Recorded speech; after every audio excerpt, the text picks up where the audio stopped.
En tant que très grande fan du Conjuring Universe, j'avais très hâte de voir ce film. Et maintenant que c'est chose faite, parlons-en. Bienvenue à toutes et à tous, je suis Marius, j'espère que vous allez bien. Conjuring 3 a fait beaucoup parler lors de sa sortie. Il avait de bonnes et de mauvaises critiques. Et je peux comprendre les mauvaises. Alerte spoiler les amis, si vous voulez pas être spoilé sur le film, si vous l'avez pas encore vu, c'est mieux pour vous. Ce troisième opus s'éloigne pas mal de ce que nous avons pu voir dans les deux opus précédents. En effet, ça fait très enquête policière pour le coup. Enfin, c'est l'effet recherché par James Wan en personne. Mais je vais pas vous mentir, moi j'ai bien aimé le film. Et j'aime beaucoup ce côté film policier pour être honnête, c'est original. Mais ça ne change en rien que le film il fait quand même un peu peur. Rien que le début, sérieusement. La scène de possession du gamin m'a donné des sueurs froides. Vous pouvez pas imaginer à quel point. Il y a de sacrés moments de flip.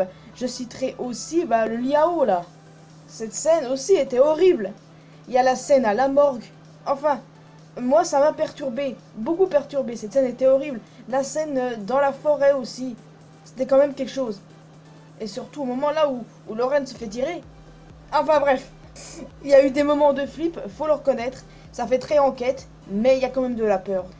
Le moment le plus intéressant du film est celui où on découvre l'identité du personnage maléfique derrière l'origine de tout, qui est à l'origine de tout ce bordel.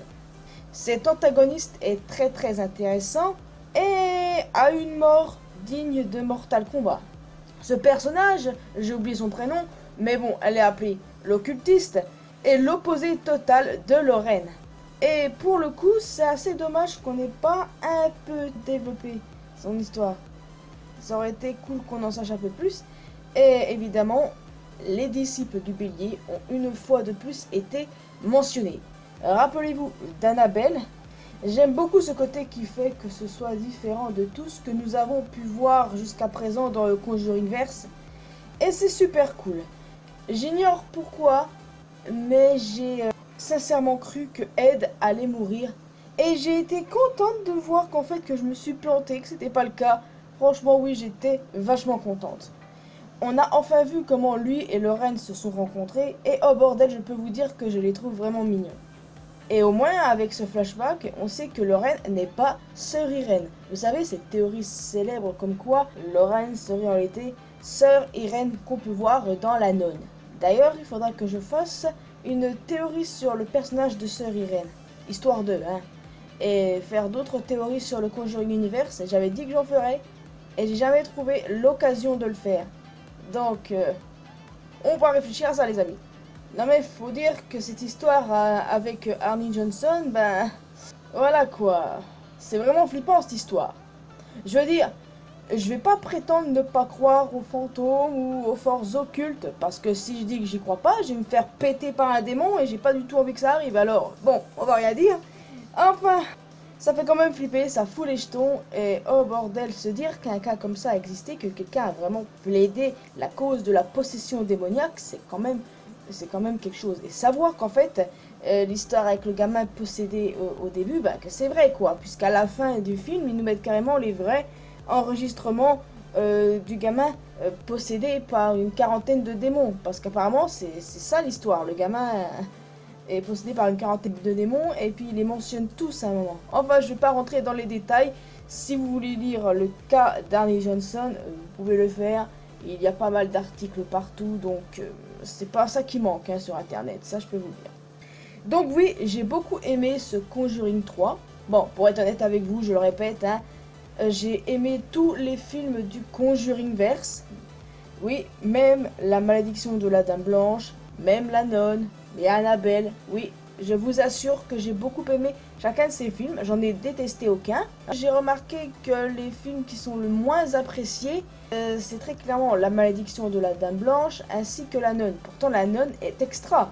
Et j'ai hâte que le deuxième opus sorte parce que oui, il y a un deuxième opus de La Nonne qui est prévu et également un spin-off sur l'homme tordu, l'une des formes de Valak que nous pouvons voir dans Conjuring 2. J'ai aussi trouvé cool qu'on revoie Drew, vous savez, le gars qui accompagne les Warren. Il me semble qu'il n'était pas là dans le 2. Et ça fait plaisir de le revoir. C'est un personnage que j'aime beaucoup, mais bon, il m'en faut pas beaucoup pour aimer un personnage, mais bon bref, ça c'est une autre histoire. Le fait qu'il soit paru dans ce film-là, c'est vraiment génial. Est-ce qu'on doit s'attendre à un Conjuring 4? On va repasser à cette question plus tard.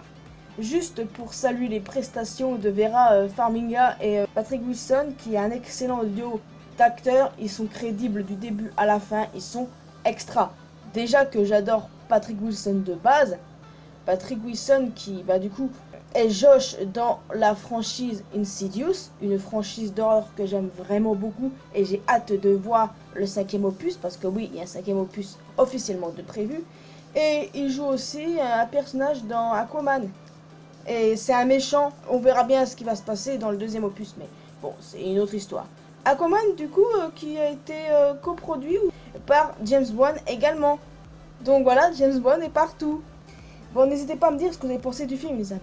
Mais qu'en est-il de l'avenir de Conjuring? Eh bien oui, bon, je vous l'ai dit, prochain opus la nonne, un film sur l'homme tordu. Mais est-ce qu'on aura un Conjuring 4? Les amis, il va falloir que je réfléchisse à cette question un peu plus en détail pour en parler sur ma chaîne principale. Parce qu'il y a beaucoup d'enquêtes célèbres concernant les Warren. Et pour le coup, j'ai très envie de me renseigner sur quelle affaire en fait le plus parler. Je crois qu'il y a une affaire concernant des loups-garous, je suis pas sûr. Mais il va falloir que je me renseigne pour tenter de voir quelle pourrait être la prochaine intrigue du prochain Conjuring s'il y a. Le Conjuring verse, c'est loin d'être fini. Et ça, c'est super cool. Donc j'ai hâte d'en voir plus dans le futur. Voir les prochains films qui vont sortir, qu'ils ont prévus. Hâte d'avoir des news sur La Nonne 2, sur The Crooked Man. Hâte. Vraiment hâte les amis, très hâte.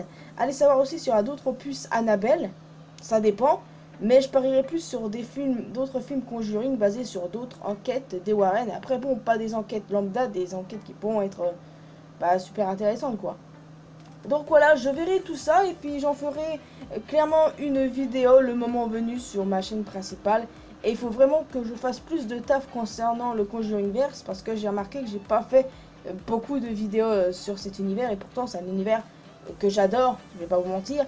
Et bon voilà, c'est ça qui est ça. Et là je me suis totalement éloigné de Conjuring 3 en vous parlant de l'avenir de la franchise. Mais il faut en parler et j'en parlerai un de ces jours.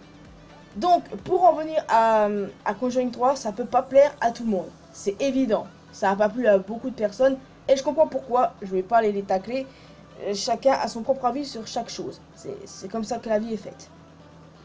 Mais moi, personnellement, j'ai bien aimé. Bon, il est clair que j'ai clairement préféré les 2 premiers Conjuring.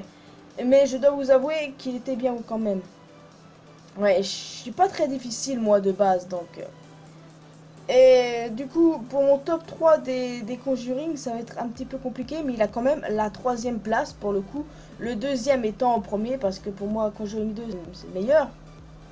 Et le premier, il est bien aussi, mais honnêtement, j'hésite. Putain, c'est compliqué de faire un classement. Je devrais peut-être faire ça un séjour concernant tous les films du Conjuring verse. On verra bien. Donc, les amis, n'hésitez pas à me donner vos avis en commentaire. Qu'est-ce que vous avez pensé de Conjuring 3? Est-ce que pour vous, il est à l'auteur de ses prédécesseurs? Qu'est-ce qui vous déplaît dans ce film? Même si le film n'a pas plu à tout le monde, il faut reconnaître que les performances des acteurs sont vraiment incroyables. On est d'accord sur ça? Donc voilà les amis, on va pas traîner cette vidéo en longueur, j'espère que vous avez apprécié cette vidéo. N'hésitez pas à me donner votre avis sur ce film, vous pouvez être honnête, hein. C'est toujours ce que je vous demande, évidemment. Vous pouvez aussi tacler le film si vous voulez, je vais pas juger, mais soyez pas trop dur non plus envers les acteurs qui ont fait vraiment de très belles performances. Et c'est ça qui est ça. Donc les amis, vous pouvez vous abonner à cette chaîne si ce n'est pas encore fait. Également à ma chaîne principale. Vous pouvez me retrouver sur mes réseaux sociaux, Facebook, Twitter et Instagram. N'hésitez pas à rejoindre la communauté mariusienne sur Discord. Et quant à moi, je vous retrouve dans une prochaine vidéo sur ma chaîne principale dès mercredi. Oui, je vous laisse officiellement ici. Portez-vous bien. N'hésitez pas à me dire quel est le film du Conjuring verse que vous avez le plus détesté et celui que vous avez le plus aimé. Ça peut être intéressant de débattre ça avec vous. Allez, je vous laisse officiellement ici les amis. À la prochaine.